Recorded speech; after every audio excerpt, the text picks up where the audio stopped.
So thank you everyone for joining us tonight. We're really excited to have a new panel on here tonight to talk about how we can provide inclusive environments for Black athletes in our coaching environments. So we've been doing these coach socialization series for a while now, but we felt it was necessary to start offering more diversity and inclusion training and more sessions, especially with this Black Lives Matter movement coming at the forefront of media. We've been receiving a lot of questions from coaches of how can I provide more inclusive environments and how to manage racism if it happens within your sport environments and what are the right things to do and say. So we have an awesome lineup of panelists here tonight to answer some of the questions that coaches have been asking. And we will ask that you just stick to the chat box for the beginning. We have 3 questions that will be asked, and then we can open up for a Q&A at the end. So to start introducing our 3 panelists, I'll start with Dean. So Dean Smith is a hockey coach and lead instructor of the Black Youth Ice Hockey Initiative in Nova Scotia and a member of the Hockey Nova Scotia Diversity and Inclusion Task Force. He's also involved with the New Canadians program, which helps Syrian newcomers to Canada get on the ice and play hockey. Our other panelist is Karen Hudson, and some of you guys may know her as a local principal. So she's a principal at Auburn Drive High School in Nova Scotia and co-chair of the Afrocentric Learning Institute. Karen was recently recognized in 2019 as one of Canada's 30 outstanding principals by the Leadership Partnership. She helped launch the Afrocentric Math Initiative to help get more Black students in higher level math within the high school. And last but not least is Tasia Mckenna, and some of you may recognize her from being on our Women in Sport panel, and we're happy to have her back here to talk about how to provide more inclusive environments for Black athletes. So Tasia is a chartered professional coach, a technical director, and performance coach at Basketball Nova Scotia. She played varsity level basketball at Lakehead University and now coaches the SMU women's basketball team. Recently, Tasia and Basketball Nova Scotia have been hosting courtside seats where it's like a panel it's a panel like this online, posting it on YouTube, where they had a variety of females coming on who now work in the basketball context to empower women to be in those leadership roles. And most recently, they hosted another panel of what they called a challenging conversation, where to help inform the basketball community and other coaches in general of racism in sport and how to deal with it. So I definitely encourage you to check out that panel as well, and we can link that towards the end. But for now, we'll get kicked off with this panel. So to start off, I just wanted to give each of you guys a little bit of time to kind of talk about the organizations that you do come from and the initiatives that you are part of. So maybe Dean, will get you to start there. Just kind of give us an overview of the initiative that you're leading. Sure. So I'm associated with a program called the Black Youth Ice Hockey Initiative. It's a partnership between Hockey Nova Scotia and the Black Ice Hockey and Sports Hall of Fame Society. We offer development hockey skills to 5 to 10-year-old African Nova Scotian youth. The goal of the program is to create a skill set so that youth can transition into minor hockey. I, for many years, have walked into arenas and did not see anyone who looked like myself or my boys. So when I had an opportunity to begin volunteering with this program 12, 13 years ago, I took it.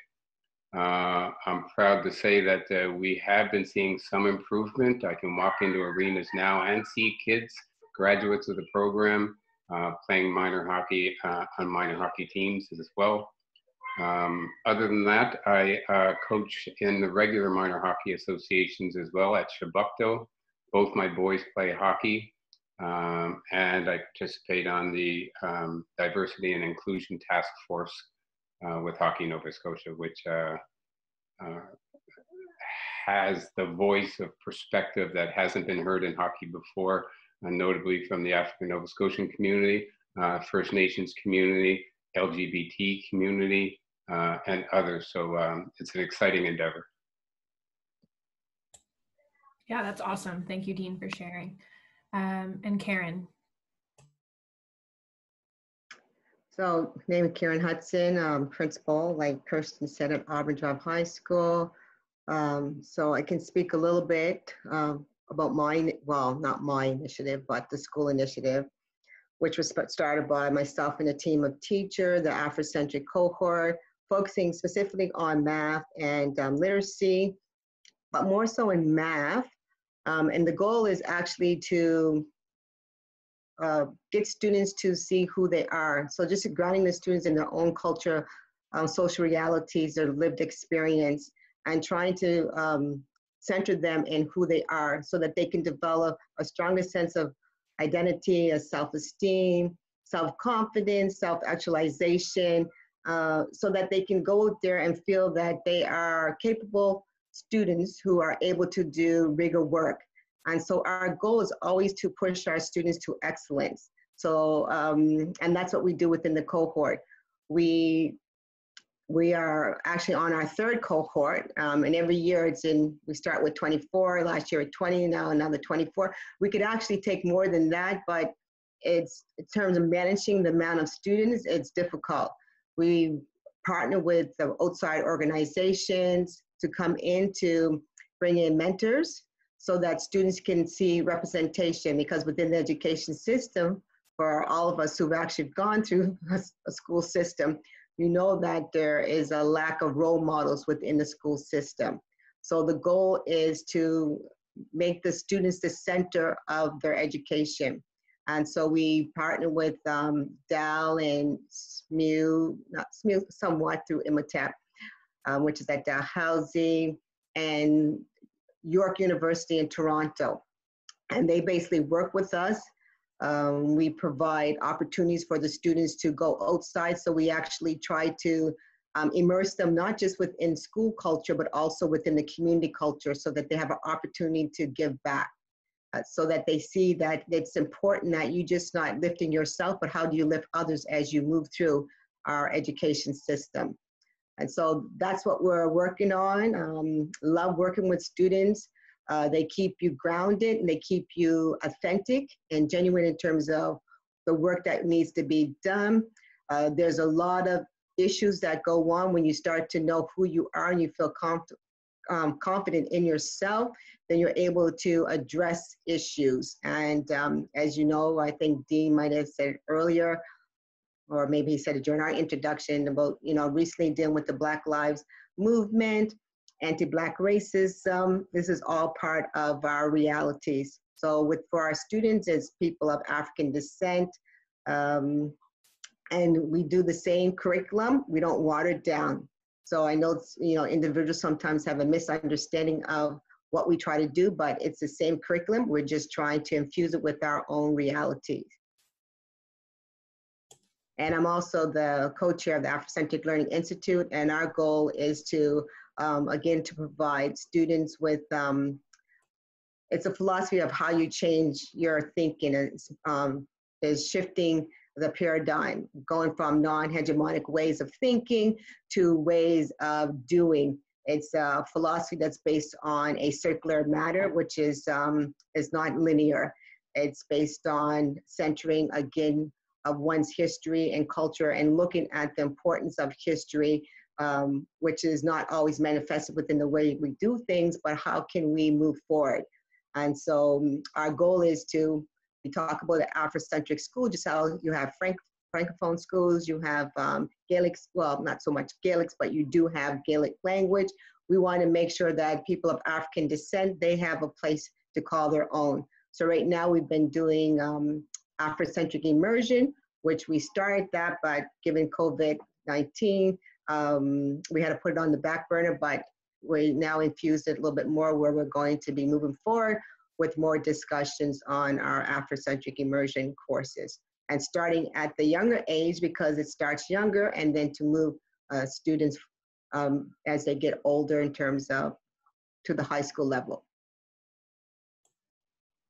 Awesome. Yeah. Thank you, Karen, for sharing. And we're really excited to have you on and provide a different perspective as well. Like I know, like we have Dean bringing the sport perspective, especially coming from a sport that's been predominantly white in the past. So trying to introduce more Black athletes into the sport, and then you bring this education perspective in. And then we have Tasia with coming from a sport that is probably the most popular in terms of having Black athletes. So Tasia, if you could talk a little bit about your organization. Sure. Yeah, so I work with Basketball Nova Scotia as their technical director and performance coach. So I've been there for about 4.5 years now. Lots of changes have gone on within the organization, and I hope that through our Black Lives Matter initiatives that we can see some even bigger changes through some different cultural competency training, not only pertaining to Black athletes, but everyone. I think it's always important to recognize that the goal of sport is to be inclusive to every member. So even though we are addressing Black Lives Matter and Black athletes, the ultimate aim of every sport should be to have everyone feeling safe and comfortable and confident in being in that space. So yeah, I've been there for 4.5 years, and I coach with St. Mary's as an assistant coach on their women's program for, I think I'm going into my 7th or 8th year. Don't know what that'll look like, but we'll see. So that's pretty exciting. It gives me, I think exactly what Karen said, it keeps me grounded. It's really my biggest space right now in which I'm on a court coaching with the team. Usually my role as a technical director, it's more with individual athletes or individual coaches. So when I get to step into that space, it's very much a team setting, and there's athletes obviously coming in from across the country and international athletes as well. And through that, I'm excited to be a part of the Black Canadian Coaches Association, which was just announced, I believe it was last Friday. And we're looking at having a charter to support Black and Indigenous athletes, and ultimately branch on that and have a bigger focus on mental health of athletes, LGBTQ athletes. So I'm really excited to be a part of that, and hopefully be taking on a bigger lead as we move through that process. And I'll be working with Coach Lee with the St. FX women's basketball team to connect with the AUS, and I'm hoping that we can work with each individual conference to bring a focus to that. I don't know if many people saw the article that was released yesterday, where you saw, I think, one athletic director out of all the athletic directors in youth sport was Black. I think the only minority, which is a stark reality. And it'll be interesting to see what happens moving forward. So I'm excited to be a part of that, and also have a good connection with the YWCA, doing some sport and recreation inclusion in that sector as well, which has a pretty strong focus on women and diversity as well across our province. So I'm excited to be working in a couple different spaces. I think they all marry together really well. And I think the other thing I always like to add in is that this is a learning environment for me as well. So I know we're going to be answering some questions, but this is a process for everyone. And I'm excited to learn from Karen and Dean and everyone else on the panel as well, because I think together is really the only way forward in this space. Great. Yeah. Thank you, Tasia. And thank you for sharing. And I will echo too, like, CSCA doesn't plan on just stopping here on offering one panel. Like, we definitely hope to provide some more information and more training and more free PD for coaches to learn how to be more inclusive of everyone and all minorities. So we're starting off with this, but we definitely aren't stopping. So we'll get into it from here. So our first question that a coach asked was, as a sport with hardly any Black athletes, how do we encourage or create opportunities for Black youth and athletes to come try our sport? So Dean, I'll get you to answer first. Sure, and I think you've selected the right sport to start with. As I mentioned earlier, I grew up playing hockey, and I eventually was dissuaded from continuing in minor hockey as a result of some discrimination and comments you would hear from the majority population. So I've always made it a mantra of mine never to allow that to happen to another kid in my company or on my teams. So that's my motto as I work through coaching in hockey.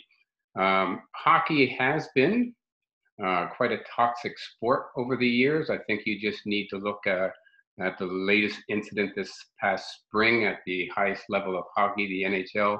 Akeem Alou, an African descent hockey player with the Calgary Flames, who spoke about his treatment coming up through the leagues at the hands of Coach Bill Peters.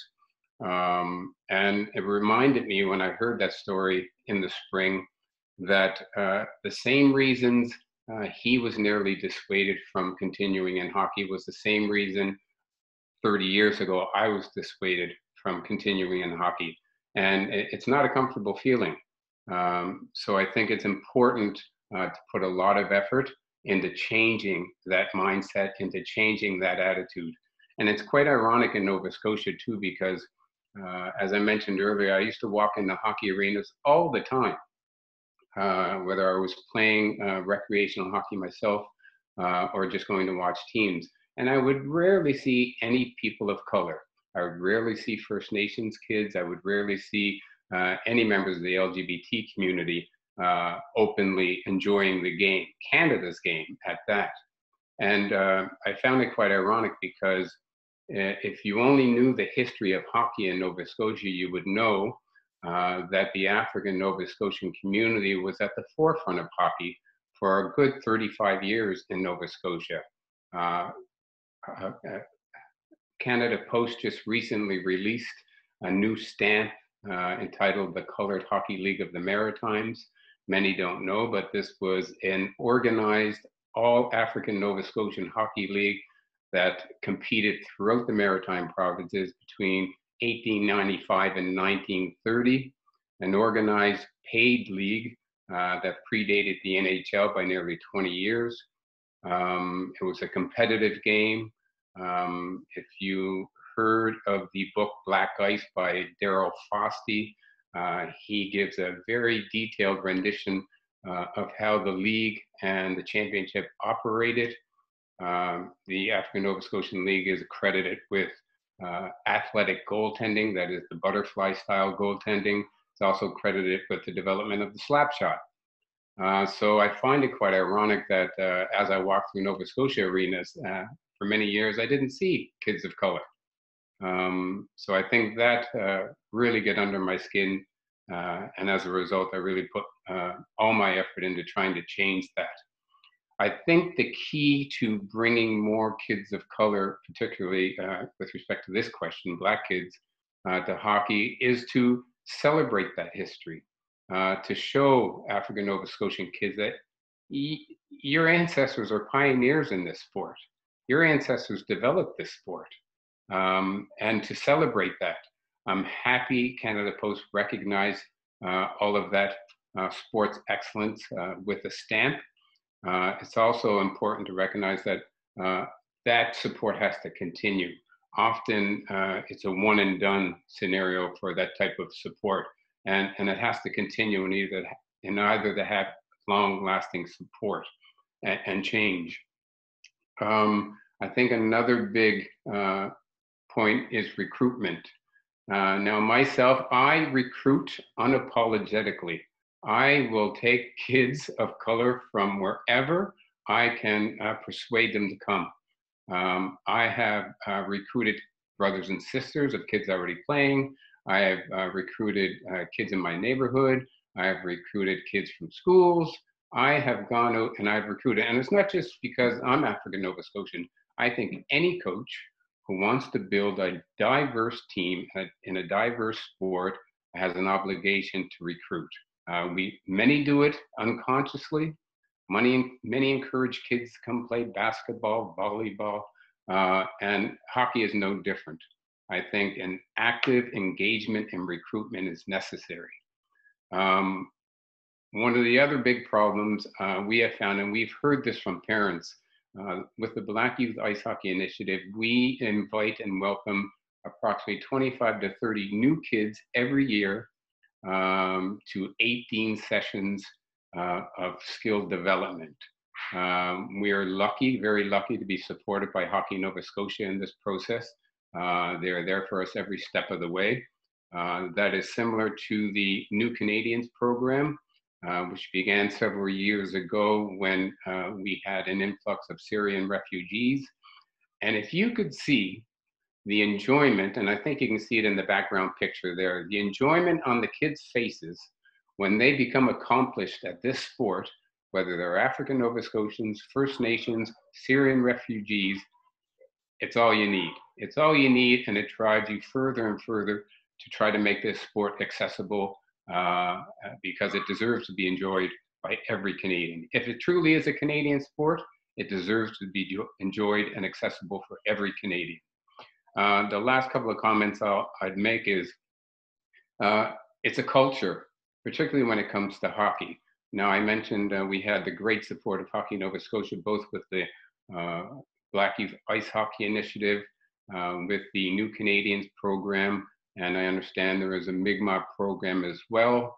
I think down in Sydney, the president of their hockey association, Dave Jamil, is looking at doing a hybrid program with African Nova Scotians and perhaps First Nations kids. At least he's looking to apply for that funding. But the culture has to change as well. We look at that effort and that support behind my program and other programs, and then you look at the board of directors of Hockey Nova Scotia, and they don't reflect the ideas that we have. So change has to happen there as well. That doesn't take away from the fact that they've supported this program for a good 13 years. We have seen progress. As I mentioned earlier, I walk into arenas and I see kids that have graduated from our program running up to you saying, Coach Dean, and wanting you to watch them play. And we've had very talented kids as well. Just to name a few, there was a National Film Board short film done on a gentleman, young Black African Nova Scotian, Josh Crooks. Very high level hockey player, will likely be draft worthy next year. Another young hockey player, high skilled, Suthan Tamachuk. He's of Jamaican Canadian descent. He ended up playing with the Jamaican Olympic Ice Hockey under-20 team from Nova Scotia. Another Taylor Ewing, he's playing stateside, very high-level hockey player, only because they were introduced to the game. So there are no limitations on skill set. There's no limitations on skill development. It's just accessibility. And if you can grant accessibility, then the sky's the limit. The last thing I'll mention is cost. Costs have always been an impediment to every family in hockey. I know that, you know that. We do a survey at the end of each Black Youth Ice Hockey year, and we ask parents, what is the biggest impediment to your child now transitioning into minor hockey? And the number one answer every year for the last 13 years has been money. And it's not just a little bit of money. Anyone who knows hockey, you're looking at between $600 and $1,000 for fees alone. That's just to get on the ice, not including equipment, which is another $500, upwards of $1,500 as your skills develop and you move into higher leagues. So sustained funding and access to funding that is readily available and designated for these groups that you wish to improve numbers. So designated for African Nova Scotian kids, designated for First Nations kids, designated for members of the LGBT community. That's the only way we're going to improve it. Sustained funding, recruitment, and celebrating your history in this sport. Great. Yeah. Thank you so much, Dean. That's awesome. And I really like what you said there about we all have an obligation to recruit if we want diverse sport. So thank you. Oh, I accidentally switched that. We're still in question one. Don't worry. Okay. So let's hear from Tasia next. Yeah. So, I mean, as you mentioned, obviously basketball has a fairly large population of Black athletes participating in it. I would definitely agree with that.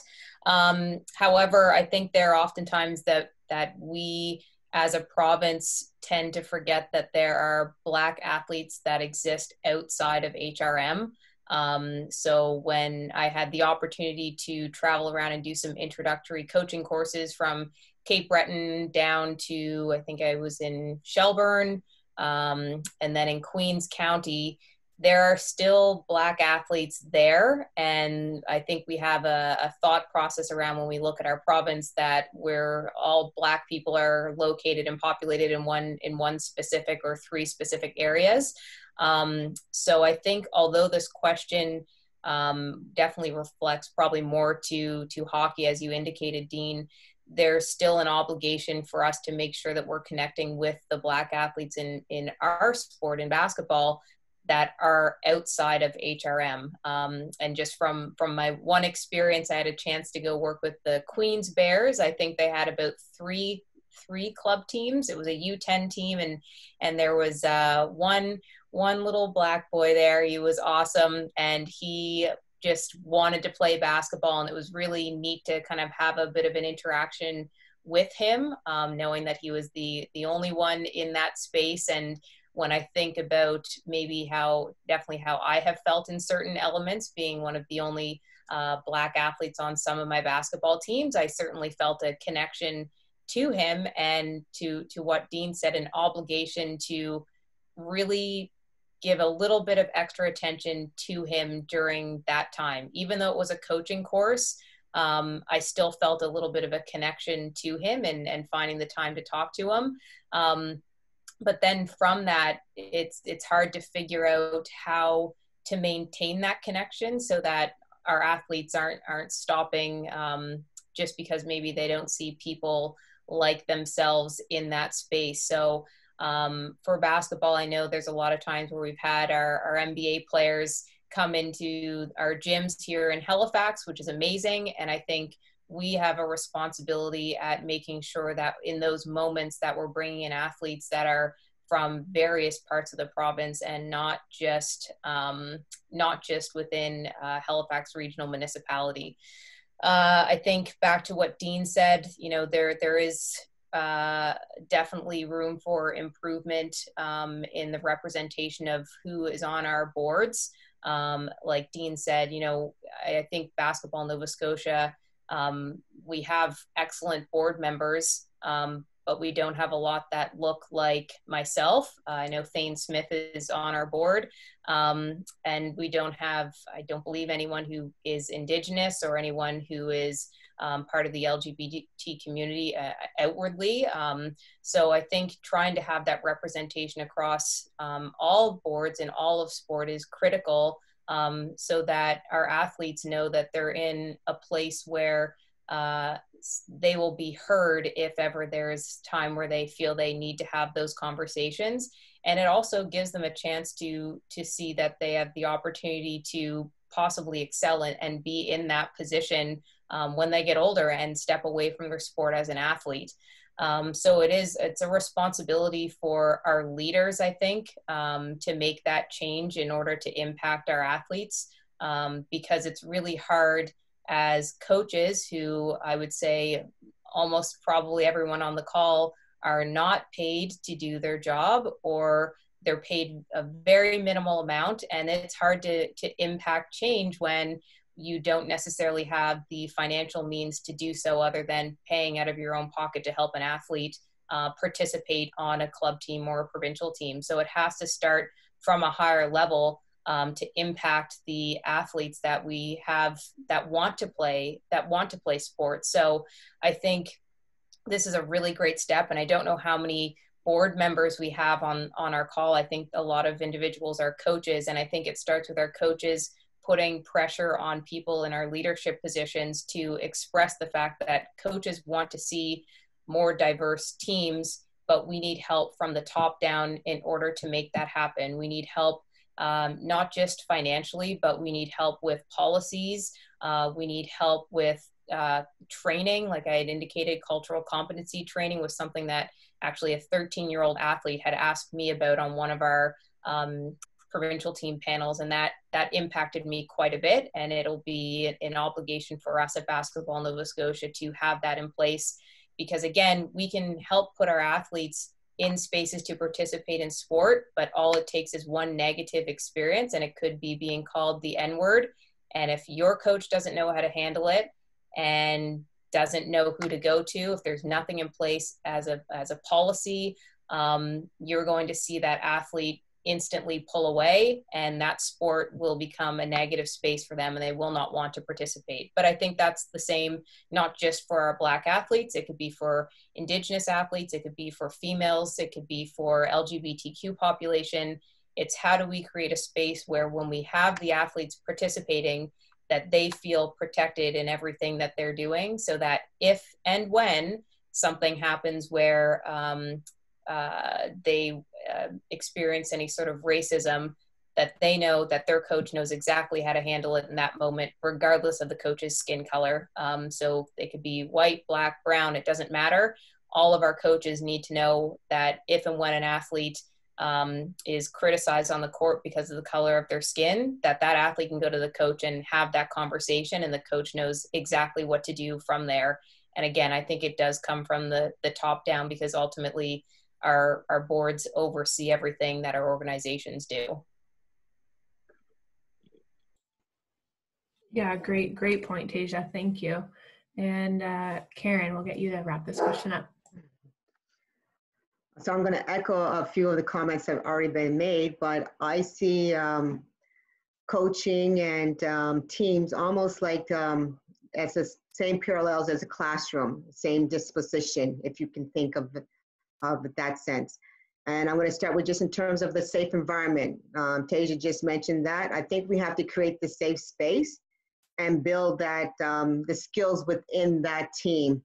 So we got to develop those connections, so the culture, values, and promote the self-esteem. So we got to reinforce that. We have to be intentional, and we got to highlight their attributes, and that would go with understanding that what would these students benefit from. So we need to be a little bit more selective and create those critical pathway for students to see other sports. So that would be to the point that Dean mentioned in terms of recruitment. When you create those critical pathways for any students, you have to eliminate some of the barriers. And cost is a big barrier for a lot of student athletes. If you don't see yourself, how can you believe that you can actually be in that sport? There are students that I know of who would love to do rowing, swimming, and tennis, but the entry level has to be open for them. If the entry level is closed, how can they get in? So if they never have the chance to even to be part of the entry. So eliminating some of those barriers.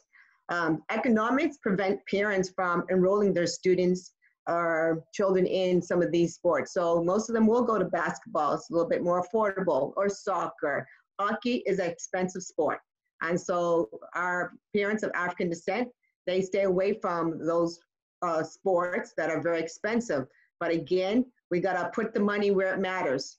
If it matters, and if you want to see inclusion, and if it matters in terms of coaches, then that's when we have to seek out. We have to develop also relationships. So we gotta build those relationships with students and with team players. We know that the students or the teams and the players, they come with the culture capital. They come with who they are as individuals. So we got to build on those individuals and make sure we support them in everything that they do. They have skills, they have assets, but the things that is maybe preventing them from doing well or going to the next level could be coping mechanism. Racial slurs that may exist, and both Dean and Tasia alluded to that.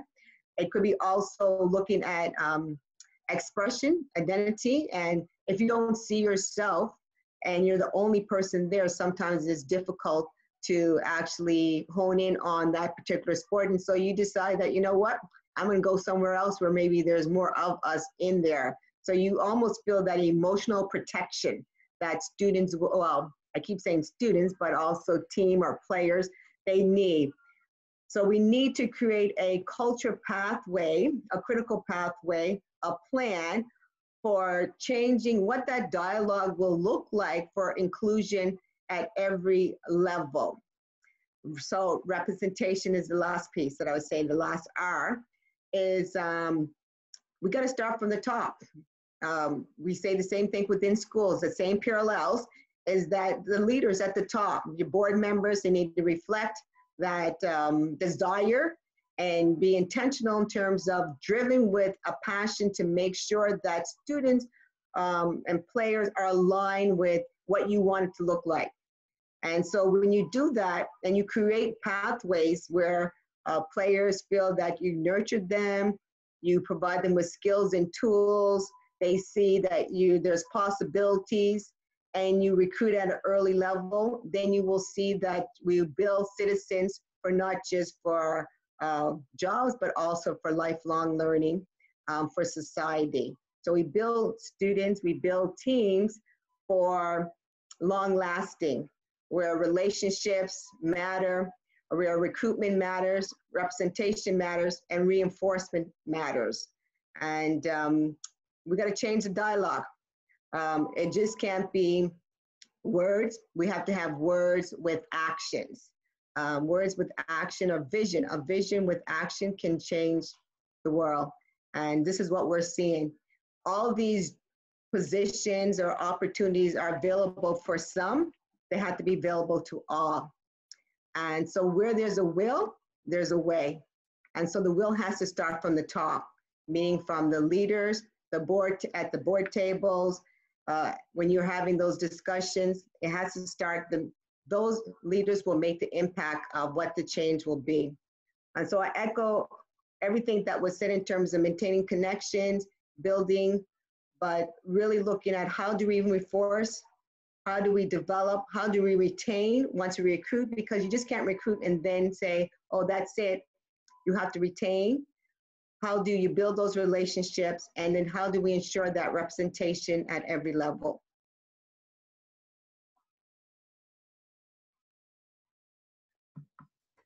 Wonderful. Thank you, Karen. That's awesome. And Can I add one more thing with that as well? yeah, sure. Yeah. I think also creating opportunities where the sport actually goes to communities. I think sometimes we're waiting for athletes to show up in, you know, at our courts, at our arenas, at our wrestling mats, at our, you know, paddling facilities. And sometimes it's necessary for us who are in leadership positions to also go into communities or go into schools and create opportunities for people to actually try the sport. I think, I want to say rugby has done some of that, and football as well, where they've actually gone into schools, I think maybe during lunch hours or doing some different after school programs where it was an introduction to that sport. So that also might be another way to encourage athletes to get involved with your sport, because again, we're also looking at, you know, accessibility to that sport to participate. If I can't get there, but I really want to be involved, you know, I can't, and I need somebody to come and introduce that to me. And then we start exploring different opportunities to start, you know, helping the athlete get to the club or the court or whatever facility it may be. So that might be another option as well, that you can impact as a coach right away, instead of not necessarily waiting for it to start from the top down. That's actually a good point, because for anyone, when they, from a young age, the first contact that they see are coaches. They're actually teachers. And so they leave their community or they leave their home and they go to the school. And so the coaches have a role to play. So I agree with Tasia in terms of what she said about the community, reaching back into the communities and speaking to some of the leaders as well within the communities. And, you know, not always going into those traditional sports, but looking at, I mentioned about swimming. We have a young person from North Preston who's, you know, age of 12 and is doing extremely well. And Dean mentioned about Josh Crooks. He's from Auburn Drive High School, like in terms of, so, you know, there must have been somebody who reached out or saw something and say, this could be that pathway. So I definitely agree with what Tasia was just saying in terms of the community. It has to be part of that whole recruitment package.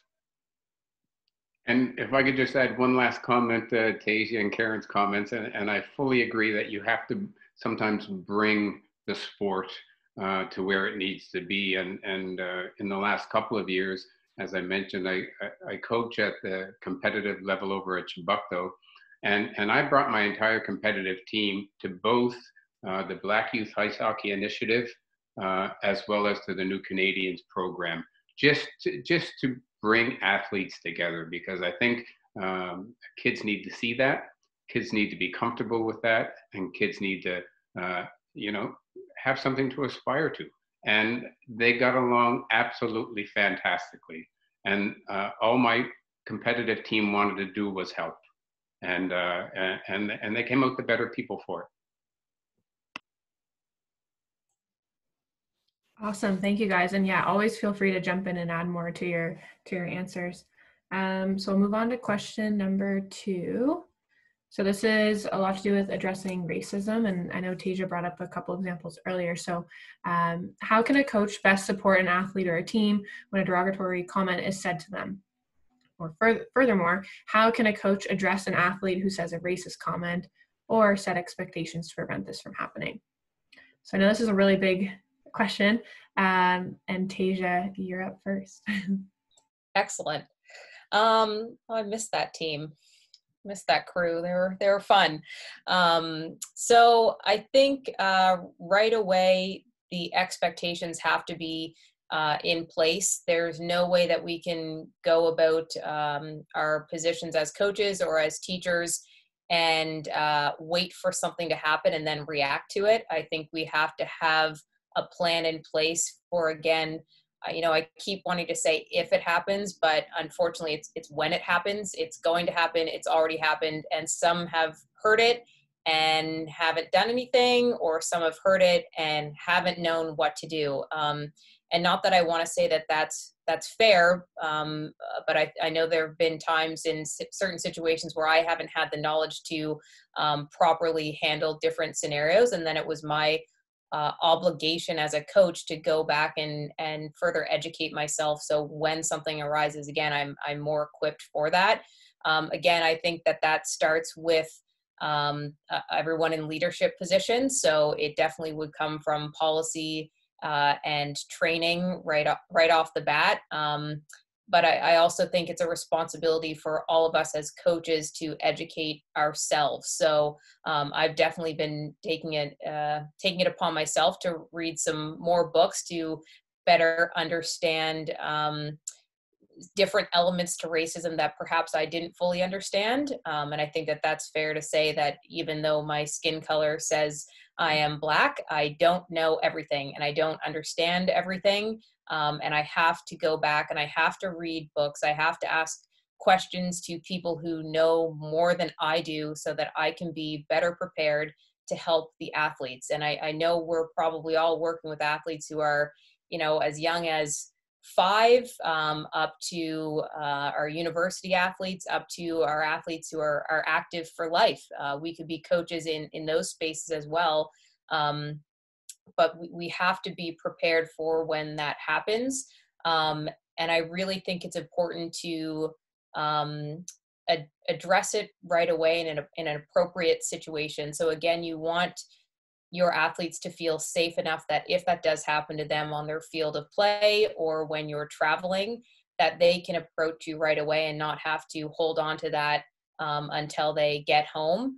I've definitely been on trips where something has occurred and we've talked about it because I'm certainly more comfortable in that space, but at the same time reflecting on it and trying to figure out, did I do everything that I could for that athlete? Should I have brought in their parents instead of just myself and my assistant coach handling that? Should I have called their parent to say, this is what has happened and here's how we're handling it? Is it something that has to go up to executive and to the board? So trying to figure out what that process is when those situations do arise it's imperative. Who do I go to make sure that this is something that the athlete knows that when it does happen, it's going to be addressed and it's not going to be tolerated. I think that's sorry, there's a dog barking. One of the biggest things for me is making sure that when something happens that is racist, sexist, derogatory to whomever it may be, that it's going to be handled in a manner that the athlete knows that something's going to occur. And depending on what those disciplinary actions are, there could be tiers in that system. But the last thing we want is for an athlete to present something to you as a coach and say, you know, someone called me this, or this happened to me when I was paying or walking through a Walmart, and I as a coach go in and present that to my organization, and then my organization say, yeah, we're going to handle it, and then nothing happens. And then all of a sudden it turns into the family wants to know why nothing happened, and then the athlete doesn't feel safe. And then ultimately what happens, back to what Karen said, is that retention piece. So we can recruit them and bring them in all we want, and then all it takes is one thing. And if our organizations are not equipped to handle those moments, the athlete is going to disappear from the sport. And, you know, again, we're losing someone who we should be helping to prepare for life through sport and through education. And I think the other thing is again, just recognizing that these things have already happened probably to every one of our coaches on this panel. Sometimes you probably just didn't hear, or maybe you didn't recognize that. So it could be something as little to what, you know, if you don't know what you're looking for, it could be, you know, one of your athletes being followed through a Walmart when you're down in the United States, or it could be your one Black athlete on the team is, you know, held up at the border a little longer, or they're held up at the airport, and the rest of the team goes through and they're waiting in the Tim Hortons line, and your one Black athlete is standing there, you know, take off your shoes and let me sort through your backpack. And you as a coach have to recognize that in that moment, your athlete could be traumatized, they could be embarrassed, they might not even know how to handle it. And your job as a coach is to, I guess, prepare yourself and know that those things can happen. And I have to be there to support my athlete and be there with them in those moments, and then probably have a conversation with them that is private, but with an assistant coach or another adult there as well. Because we're also talking about the safety of our athletes when we discuss even the rule of two, and making sure that you have that open conversation. And then perhaps it's something that you have with your team as a whole later on, so that we're also educating everyone on the team and not just singling out the Black athlete who probably knew that was going to happen to them. We have to make sure our white athletes or our non people of color are familiar with those moments. So yeah, that was a long-winded answer, but there you go. Oh, that's great. Thank you, Tasia. And we'll get Karen to answer next. I'm interested to hear your perspective of how maybe a teacher would handle this as well. We're working on it, just like Tasia said. Like, there got to be accountability piece on all levels, from the, you know, coaches as well as for the athletes. And it begins with yourself. Like, how do you educate yourself on issues, especially if you have not experienced yourself? If you have never experienced racism, how do you identify or understand how it is? But if you think of a sense in terms of bullying, we all can identify with bullying somebody. So if we think about the psychological harm that is done to our children or to our athletes when they experience racism, and then they come forward and say, this happened to me, and we don't believe them, then the students or then the athletes actually feel a distrust. They feel that they can't come to you with issues. So the coaches got to stand up for what's right, and they got to support the team and the athlete and believe them. And the issue cannot be socially acceptable. It has to be unacceptable at all levels. We have to have clear guidelines and expectations and consequences for what happened. And I just know that there's been several coaches, and you know, they've gone to, some of our teams have gone outside of the province, and you know, some of the experience wasn't pleasant, and being afraid that when they came back to school that they were going to be punished by the action that took place in terms of how they handled themselves. Through conversations and trust and authentic understanding and of who those students are and the athletes, and listening to what they're saying, really hearing them and listening to what they're saying and the pain that those comments or slurs cause them. So we need coaches to actually identify with the athlete to understand them. It has to be direct and it has to be frank, but they got to believe them. We have to be able to, as coaches, protect our athletes in a proactive way so that when students or when athletes feel this way, that we're able to react in a proactive way, not a reactive way, but a proactive way where we can say that, you know what, I'm going to address these comments that's made. Speak to the other athlete and let them know that what you said is unacceptable, it's inappropriate. Even remove them from the game. Sometimes we have to set examples of individuals. If they're not there, remove them from the game, eject them or whatever, or make sure that they don't even sit on there. And you have to show your displeasure and saying that you're with that individual from what's going on. We cannot remain silent on issues that cause long-term pain to our athletes. We need to also, I said about the teaching standards, making sure that we have standards put in place. And that goes back to guidelines and consequences. So what are the standards? There needs to be something for coaches. And we've got to change the language. It's not okay. Well, maybe for some coaches, but not for me. It's not okay to use the N-word. And I know, like, amongst us, sometimes we say it, and we say different N-I-G-G-A-H, N-I-G-G, whatever, the music, whatever, and they're saying, oh, I'm just repeating those words.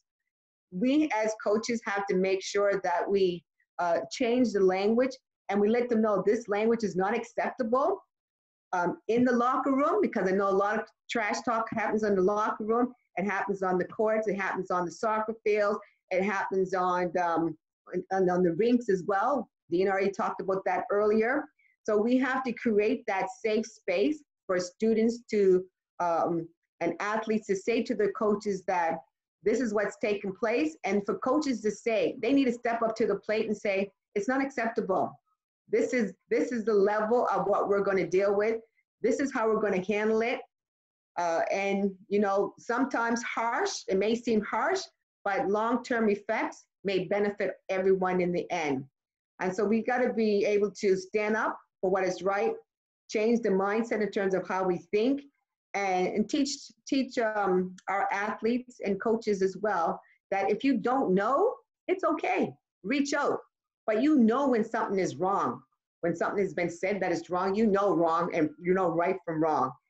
But reach out to others who've actually experienced these same issues. They could help you and teach you and train you. We talked earlier about I think Tasia talked about the culture competency, the anti-Black racism, understanding what it is and the detriment it does to our athletes. So we don't know how to deal with it, get the training beforehand and make sure that you know what the consequences and the guidelines are. If you're a coach, step up to the plate, get your training before you become a coach so that you know what you're dealing with and learn all the actions that may happen, because we do a lot of damage. And some coaches, they know how to deal with it, but then others, they let it go because they want their best playing. Take your best off. Sometimes we have to set an example. Sometimes the best person needs to sit on the bench. They may not be, because if they're saying words like that, but then there may be other incidents where words are being said to them as well. So that's the reason why they're acting like that. So yeah, I just want to say that I would have those frank, honest conversations and reach out and think also about that psychological, protective, and proactive way of dealing with issues when they occur. Great, thank you, Karen. And Dean, we'll get you to go next. Yeah, sure. I'm not going to mess with either of those two answers. I completely agree with everything Tasia and Karen had said. I'll just echo a few points from my experience in coaching. I think many of you have heard it, many of the coaches have heard it, that athletes, particularly young athletes, trust their coaches more than anyone. And it's important to set an example as a result. I think one of the keys to dealing with race and race issues, I know I have been the subject of racist incidents in my lifetime, but I'm not an expert on racism. I know what it is. I can identify it. I practice law for a living. I know how to describe it, define it, identify it, but I'm not an expert in racism. So I think it's important to recognize that no discussion is off limits. It's important to have discussion, open, candid, Karen said, open, candid discussions. That's the only way we're going to be able to confront it and deal with it. And I know, particularly in coaching hockey anyway, I thought all coaches were doing this, but every year I set the ground rules at one of the very first couple of team meetings. And I set the ground rules around appropriate discussion in the dressing rooms, appropriate behavior in the dressing rooms, and how to treat one another. And I think when you lead by that example, perhaps I've been lucky over the years. I haven't run into that many difficulties, and I have run into incidents where kids have come to me right away when an incident has happened and feel trusted enough to share. So, and in hockey, as many of you know, after games you get the handshakes. So you go through the lineup and you do the handshake. A lot of trash happens in that handshake line. And I'm not speaking out of school, but the Diversity and Inclusion Task Force are looking at ways on how to address something simple like that. And the typical handshake line is all the players go through, followed by the coaches. And a simple solution could be you intersperse the coaches throughout the lineup. So you hear everything that's happening, as opposed to just allowing all the kids to do their thing and then you peel up the back. The only other couple of things I would mention is kids follow good principles. If you set good principles, kids will follow good principles. And for those who don't follow good principles, they're easy to identify and it's easy to address them. I think Karen mentioned it, and Tasia as well, making connections, proactive connections. I think nothing means more to a young African Nova Scotian hockey player than for his or her coach to take an interest in them and their background. They feel, it improves everything. And just a nice personal connection, a nice personal interaction with each of your players at different times throughout the year. It doesn't all have to be at once, but they really respond well. That's what I found anyway. And the last thing I would say is, it is important to protect your young athletes, particularly athletes of color, LGBT community athletes, because one comment can be so visceral to them that it would dissuade them from continuing in the sport. That's not the same for all kids who play, but for kids of color, one comment could end it. And I think it's our responsibility as coaches to really protect that and to ensure that you have their back when anything like that happens. Awesome. Thank you, Dean. And thank you guys for answering these questions. I am aware of the time, but I think this is an awesome conversation. Like, we're going to keep going. And if coaches have any questions, definitely put them in the chat box.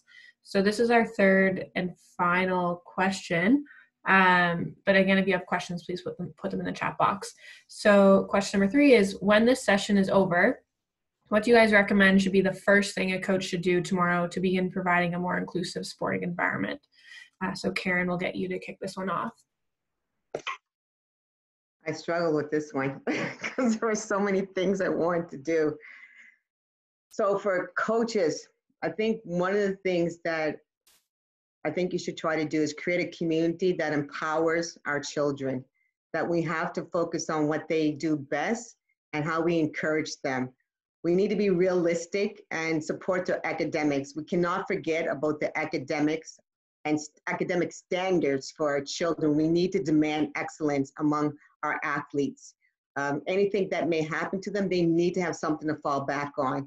And, I know athletes who they all want to be NBA stars. Well, they're not all going to be NBA stars, right? And Tasia probably hears it all the time.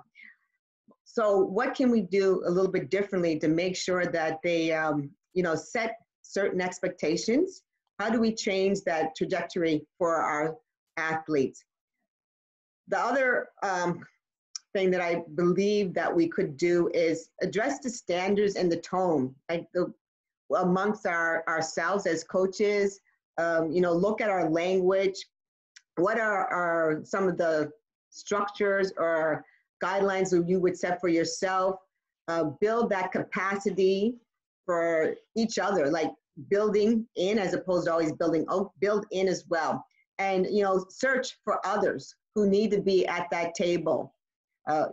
If you really want to be inclusive, you got to decide and say to yourself, who needs to be at the table? How do we change the people around the table? So create that community that empowers not just yourself, and our children also empowers each other in a way that disrupts what's happening today, disrupt what it looks like. You got to disrupt the system. And coaching, you got a system there where it was on the radio this week. Tasia mentioned it there. Youth sports, there is only one. And all these sports that we have, and our athletes are putting so much money, and parents are putting money into it. Students are going off to university and playing, and then they rarely see anyone that looks like them. So we have to create that inclusive structure that empowers not just ourselves, but also our athletes. And Tasia mentioned it. If we had one other thing that we could do, if I'm allowed to mention to you, so one thing, that's one thing they can do, is reach out and try to get some of that anti-Black racism training, that sensitivity training, some PD, and maybe continue on with these conversations that you're having tonight. But how do you do that? Because you need to educate yourself first inside. You empower each other, but how do you educate yourself? You might have to read a book. Maybe, have a conversation with someone else. But if you don't have that will to go beyond what you know, then you're always going to stay where you are, stagnant. So you have to reach further and just try to build yourself up so you can educate yourself, but also be aware of your own biases and understand that when people bring you criticism, don't take offense by those criticism. Take them as a learning way, a way to improve on who you are as an individual. So I'll stop there because I really believe that that's something that coaches can do. We do that as educators all the time. We have to educate ourselves, but we have to empower others. We cannot just stop and say, oh, I did it, so that's it, I'm good. No, you have to bring others along as well. You lift as you go. As a coach, you're lifting. Dean said about trusting, and you're the first group of individuals. The athletes look to coaches first, sometimes more so than to the parents. They listen to the coaches. So you need to lift as you go. Yeah, great points. Thank you, Karen. And we'll get Dean to answer next. Yeah, I would echo everything Karen said. I think it's easy for many to look at improving diversity and improving inclusion as some big challenge that cannot be tackled by a single individual. But I think we need to remind ourselves, rather than look at the institution and the structure, you always have to remember, behind that institution, behind that structure, there's always individuals making decisions. It's not a system making decisions, it's individuals making decisions. And if individuals can make decisions, so can we. So I think if I were to end on a couple of notes, I would end on, if you want diversity and inclusion on your team, in your sport, then go out and get it. Recruit it as best you can. As I said, I do it unapologetically. I don't care. I'll follow you into the bathroom at the mall and talk to your parents. Unapologetically recruit it. And that's the only way to really make the sport. I mean, once you hit a critical mass in a sport, it becomes more welcoming. It becomes more attractive. So you really need to make that effort to improve the numbers. Because I know in the sport of hockey, every kid that's put on a pair of skates and a set of gear that's come out with me have smiled and laughed and loved the sport. Whether the impediments to continuing are there, remain for them, that's a whole nother story to be addressed, but they love the sport. So it's not the sport. The other things I would leave with is it's not difficult identifying the overt racism. What I would ask coaches to be mindful of is the subtle things that we do.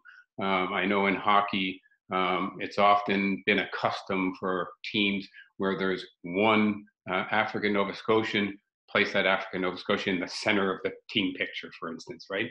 Those types of subtle things should not happen. There's no reason to have an African Nova Scotian to center your picture, or two African Nova Scotians on the team as bookends. Subtle things like that, and monitoring discussions in dressing rooms and behavior of other kids are very important. The young kids see this. The young kids see how the coach deals with this. They're like sponges, as you know. They absorb everything. And if they see you live that principle, I think we're all better for it. The last thing I would mention is many of the kids in my program didn't necessarily see high-level hockey as something they could achieve. So what a group of us did 2 years ago, we went out and we brought to Halifax the Jamaican Olympic Ice Hockey Federation under-20 team, who came here and played 2 exhibition games against the best hockey players, major junior hockey players that Nova Scotia had to offer. Brad Taylor at Hockey Nova Scotia had a big hand in that, and we put on 2 exhibition games. The Jamaicans whooped Nova Scotia both games and went home. And the kids that were in that arena that day, I can tell you, the numbers we had the following year in the Black Youth Ice Hockey Initiative went through the roof, 35, 38 applicants. So yeah, set a good example and celebrate those successes and honor that history. Awesome, thanks, Dean. And just so everyone's aware too, Dean shared with me a report from that game and those games in the weekend. So I will be following up this panel with an email, and I can include it in there. And the next slide has my email. So anyone watching on YouTube, you can definitely reach out to me and I can share that report with you. But Tasia, we'll get you to wrap up question number 3.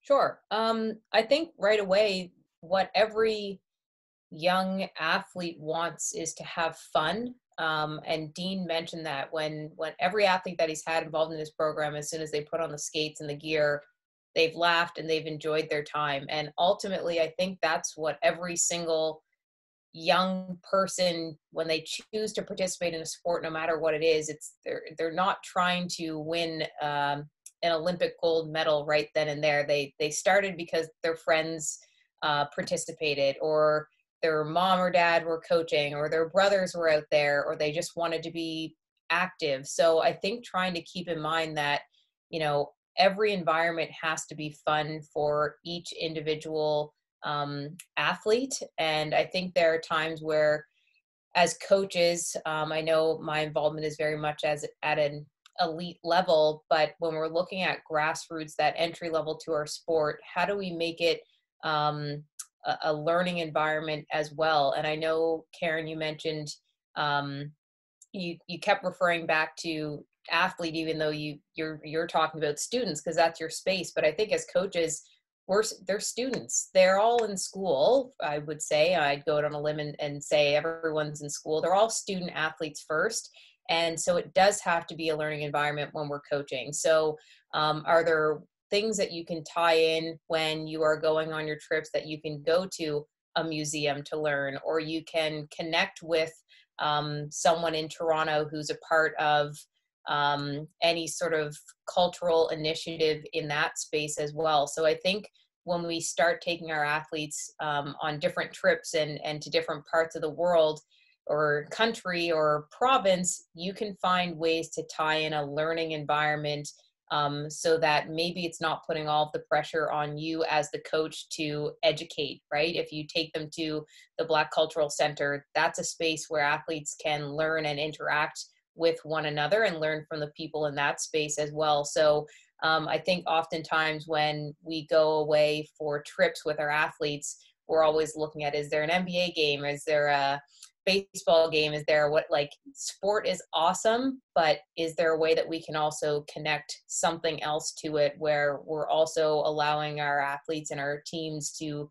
learn a little bit? Because ultimately sport is so great in that it does give you a chance to travel. And that was one of the things that I just talked to my mom about, was like, I've been to so many different places because what sport gives me. So shouldn't I take advantage of being in those spaces to not just run around on a basketball court? There's other things that I would have never gotten a chance to do if I wasn't wearing a uniform and basketball sneakers. So I think that's a way to make it more inclusive, because then there's no playing time when you go into a museum. There's just athletes being a team and friends and having that little bit of connection, which can maybe create a space for athletes to open up a little bit more. I know I had a chance to go to, I cannot remember the name of the museum. I want to say it was in Winnipeg. I got to go there for Canada Games, and it was just so awesome to go through all of the history of Indigenous communities and the history of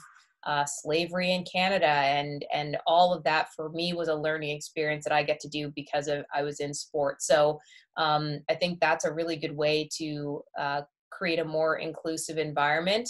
And I think also just having that time with your team to just talk to one another when you do have those chances to interact between practices. I know with our provincial teams, they have a practice in the morning, and then 2 hours later, they have a practice in the afternoon. If you have athletes that are just hanging out there and eating their lunch, sit down and talk to them about something other than sport, because then you're building that trusting relationship.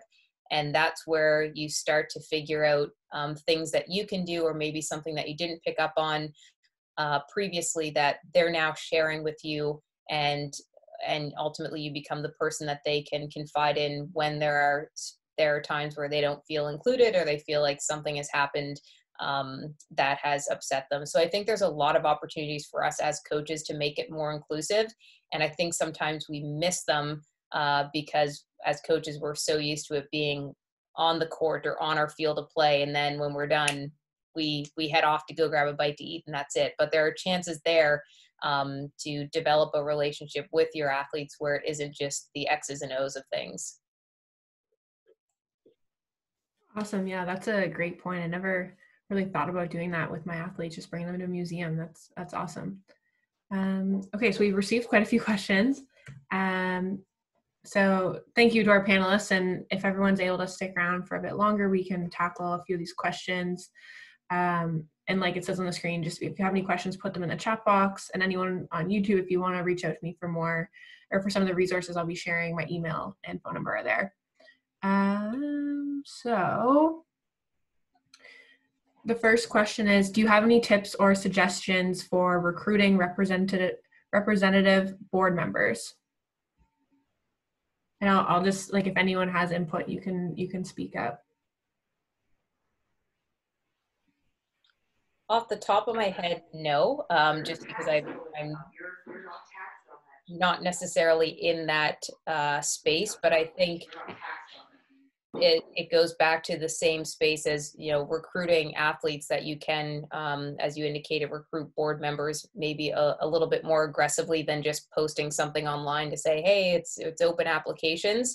I think it's imperative that when we're recruiting board members, that we are not recruiting them just based off the color of their skin or their gender identity, that we are recruiting them for their skill and their knowledge, and the color of their skin and their gender identity and all of that is an added bonus, if you will, that they're able to connect with. But I think it's really important when we start talking about adding board members or adding someone in leadership positions, that it isn't just to pluck them out of thin air and place them in a space to maybe put them at the center of a picture, as Dean indicated. They're there to provide knowledge, whether it's they are a lawyer or if they're in finances or if they're in HR. Like, there has to be a background to what it is that they do, so that they're contributing to the board with that skill set, and also able to bring racial lens, or a race lens, or a gender lens, or whatever it may be. So Again, I don't have experience in recruiting board members, but I think when we do, it has to be intentional. And when we're looking for them, again, it's not just, who has the right skin color. It's what do they do, and are they really great at it? And if they are Black, that's great. If they're Indigenous, that's great. But who are we looking at? And I think it's fair to say that, you aren't going to be hard pressed to find Black people to be board members. It's not a far stretch to find us in, financial spaces or as doctors. We're there. Just ask. I think that would be the first thought. Yeah, I can add a slight comment to that as well. I think many people don't take advantage of some of the resources that are readily available. I get primarily, I would say, African Nova Scotian Affairs Office is a great starting point. African Nova Scotian Affairs has their footprint in all of the African Nova Scotian communities, for instance, across the province, and are a great resource as starter conversation, and it just takes a phone call. I know tapping into Karen and other educators, and other educators is another great way of getting names and identifying individuals, at least to start that conversation. And I agree with Tasia that it's just not anybody. It's those who are dedicated to really working towards diversity and inclusion. I would recommend is what you're looking for.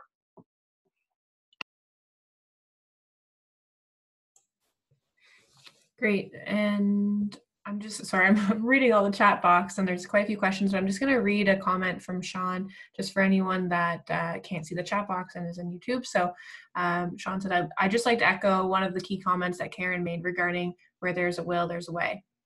Diversity and inclusion and anti-racism/allyship needs to be a priority in order to see true progress surrounding these issues we face in our society. When people in society mobilize their efforts behind anything, we all see what an impact it can have. So totally agree. I just really wanted to share that comment.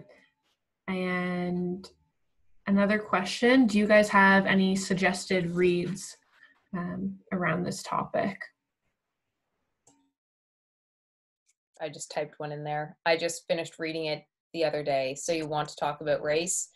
It was great, and not just for anyone who is white. I think I always like to point that out, that again, it's everyone should be taking the time to learn and read. And one of the biggest things I picked up on was a concept of model minority. If you take time to read that book, that was something that was I didn't really think about. I won't give it away as to what that was, but again, there were a lot of learning points for me that I hadn't really thought about even in my own race. And I think also recognizing this book talks a lot about privilege and this concept of white privilege. It's very intimidating and overwhelming, and it's a really scary word, but also recognizing that all of us have some form of privilege. So it was really great to sit back and read that and reflect on my own privileges. So knowing that I have an education wasn't just from me doing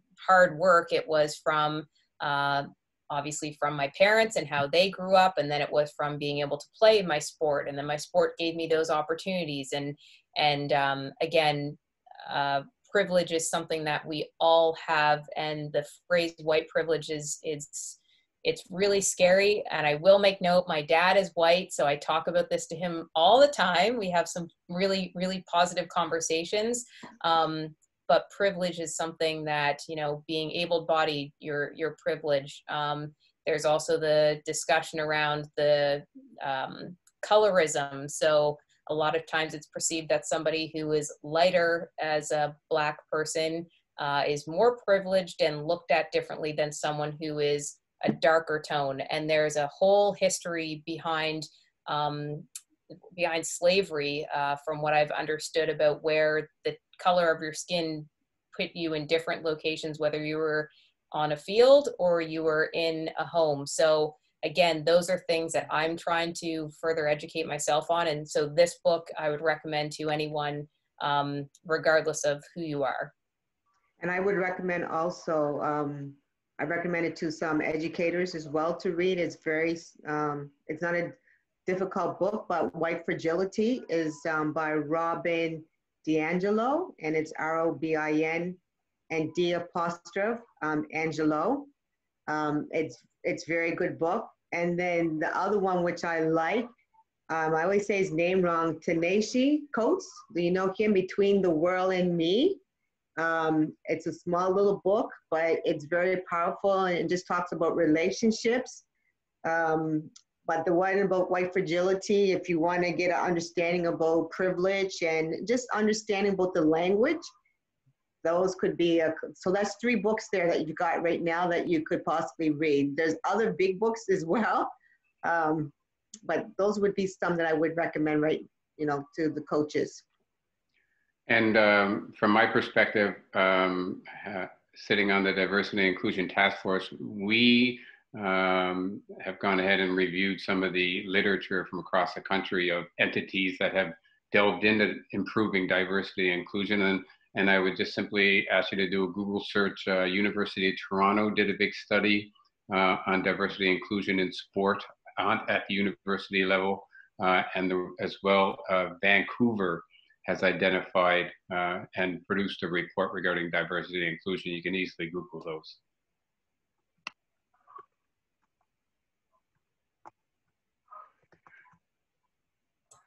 Awesome, thank you. I just made note of all those so I can include them in the follow-up. And also too, if some of you guys aren't readers, you know, you can always get these in Audible versions or go on podcasts and listen to those too. Okay. So next question is, do you have a recommendation for a good quality cultural competency training?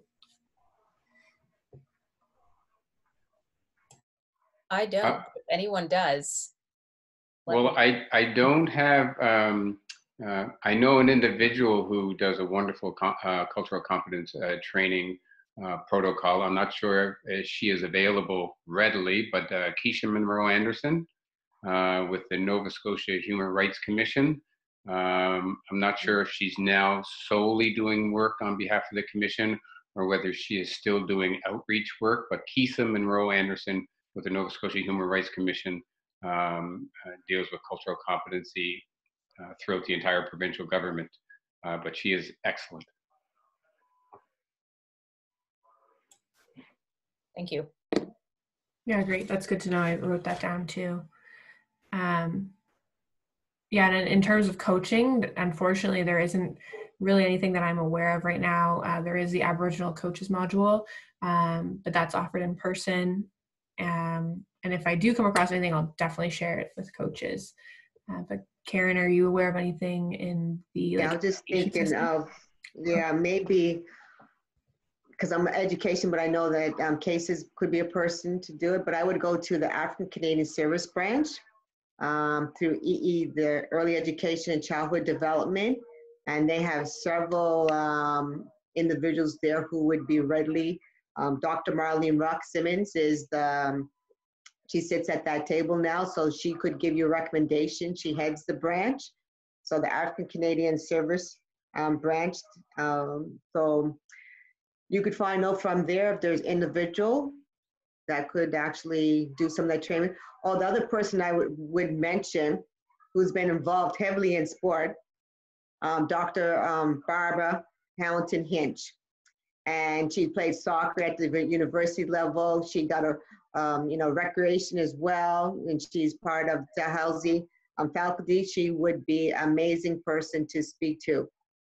I echo that. Barb would be excellent. Yeah, I agree as well. And just in addition to Karen's comment about Dr. Marlene Rook Simmons, I would highly recommend contacting her if at all you're interested in cultural competence as well. EECD, Education Early Childhood Development, has a basement full of books and literature regarding cultural competence. And it should be pretty easy if you contact her to get your hands on some.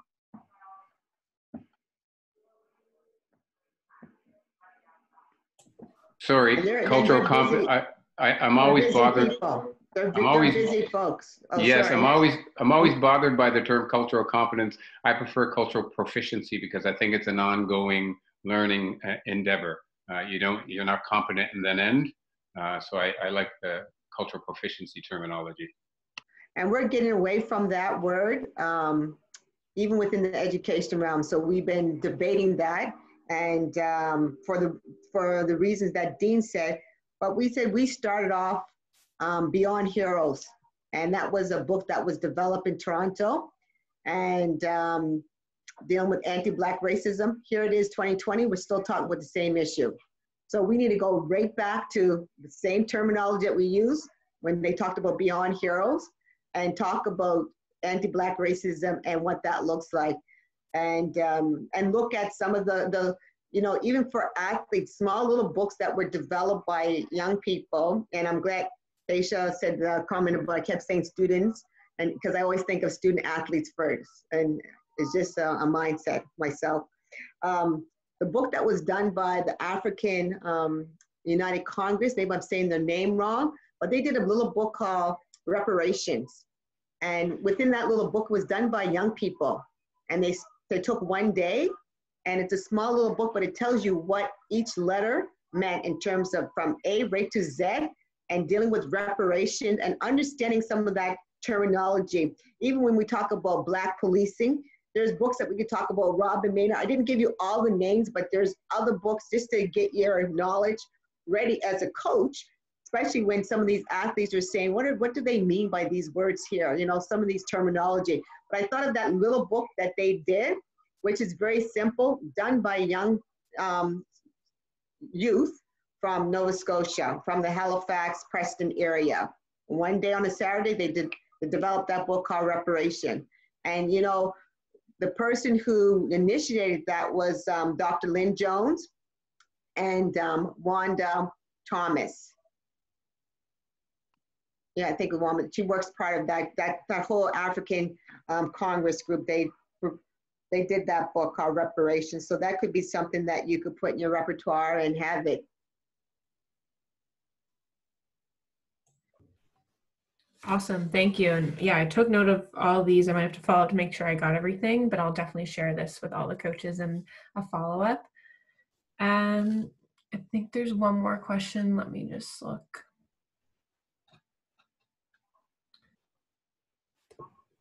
Okay.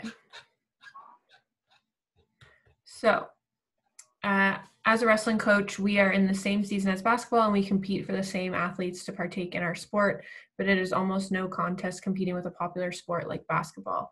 Wrestling is one of the cheapest sports and provides an all-inclusive environment for all races and genders. Besides bringing the sport to community centers and schools to encourage involvement, what other suggestions do you have?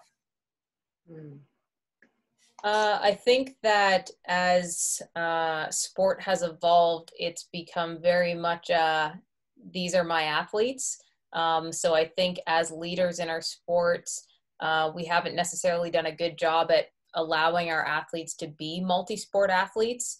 I know that was something that I absolutely loved growing up. I played everything from table tennis to volleyball and did some karate, and it was awesome. I was able to somehow do all of them because seasons didn't overlap. But you can see now, like basketball runs year round. I think soccer is year round, lacrosse, it's a free for all for everybody, which is wonderful. Everyone can play, the sport that they love, but at the same time, as we've indicated here, there's definitely conflicts of athletes trying to participate in multiple sports. I know we battle with hockey and then soccer in the summer, and I think golf sometimes. So I think again, it's that leadership space where are there ways where we can encourage our athletes to participate in both sports and then not be penalized? So I should be able to, if I'm really good at basketball and soccer, or I really enjoy basketball and soccer, especially at a younger age, I should be able to go to my wrestling practice or match and participate there and perhaps miss a practice and then come back to basketball later on. And right now, I think we have instilled so much in our athletes and our parents or guardians of our athletes that if you miss any of our practices, that's playing time. That's, you know, you lose your jersey and you lose this and you lose that. And we shouldn't be trying to get our athletes to participate in our sports out of fear. It should be, as we mentioned, for fun. So again, I think that's a discussion amongst leaders, which I know, again, being in basketball, I'm open to having those conversations. We try to balance between our provincial athletes and also them playing with their AAU teams. And before, it used to be like you're either with the provincial team or you're not playing. And then it became, well, that's really hard to do, because again, we're putting athletes in a space of pick one or the other. You can't do both. So how do you find that balance where, you know, you're having those discussions with the athletes so that they can do what they need and want to do? Because again, they are youth. It's not fair for adults to tell them what sport they are or are not allowed to participate in. And then making sure that we're having those conversations for every single one of the athletes. It's not just flexibility for your best athlete. I know a lot of times in team sports, it's, you know, you get that feedback of, well, the best athlete's allowed to go here or go there. And, you know, athlete 10, 11, 12, you can't do that. So it's those things where if we're going to create a space where our athletes are multi-sport, that all of the athletes get to be multi-sport and not just the best ones, because usually it's the best ones get to go and do something else. And then they also get to come back and get all their playing time. There's, you know, there has to be some different conversations. And I think not just in basketball and wrestling, but in every sport, because we're butting heads a lot, and the people that are suffering are 5 to 18-year-olds. And it's just for us as adults to win. And that's not fair. I don't have anything to add to that, but because I'm an unapologetic recruiter, anyone know any young African Nova Scotians between the ages of 5 and 10? Have them contact Hockey Nova Scotia this September. We'll send them your way. There's my plug. Awesome. And just on the topic of like multi-sport too, and if you want to reach out to other sports who are doing a great job around providing more inclusive environments, like there's no harm in reaching out to coaches and asking to have a combined practice or check out their sport. Like I know I was actually talking to a wrestling coach. I coach ringette, which is a female sport, and it, like hockey, like it's predominantly white. It's played for like 8 months of the year, and we were arranging like a time where he could bring his athletes out on the ice with us, and then we could go into the gym and wrestle with them. So it exposes different sports even at the ages of U19, which I'm coaching. So that's a great idea. It's great. And it's also, it's not just the introduction to the sport, but it's also, you know, having our athletes using different muscles. You know, when you look at injuries and how common they are in our younger athletes, it seems like it happens way too frequently, and then all of a sudden you find out that athlete has been playing one sport since they were, you know, able to get out and participate, and it's the same common injury versus you know, I don't have all the research on it, but I know previously, I know for me growing up, we didn't have like a laundry list of athletes with torn ACLs playing basketball. It was there, it was more prominent than it was when my mom was playing. But now it's like almost every summer we kind of sit around and, you know, we wait for that to happen. So it's not just that introduction to sport, it's also giving our athletes a chance to use different muscles and different movements that help with injury prevention, and ultimately they can impact the sport that they're most passionate in. And it's also a chance for them to maybe find, like you said, Dean, they could like hockey, and we just need to give them a chance to explore that. Oh, they will like hockey. I'm coming over to join you guys. Awesome. Well, thank you so much, guys. Thank you, Tasia, Dean, and Karen. And again, if anyone has questions, feel free to write it in the chat box, but we will start to wrap up. I just have one more slide. So just so everyone's aware, we do have a couple more sessions left of our coach socialization series. So next week we're going to have Danielle to come back on. She was on here before to talk about visualization, but she'll be talking about anxiety reduction techniques. And the week following will be our last session. And Lorraine Lafreniere, who is the CEO of Coaching Association of Canada, is going to be coming on to talk about safe sport and kind of how we will be providing safe sport environments with the new reality of COVID and maybe a virtual reality for a little bit longer. So yeah, 2 great sessions coming up, and that will be it. And then we'll take August off because we know some people are going back to work or back to coaching. But then I also put up a little brochure there to save the date for September 21st to 25th. So September 19th to 27th is National Coaches Week. And during the Monday to Friday of that time, we're going to be offering a virtual conference that will be free to all coaches.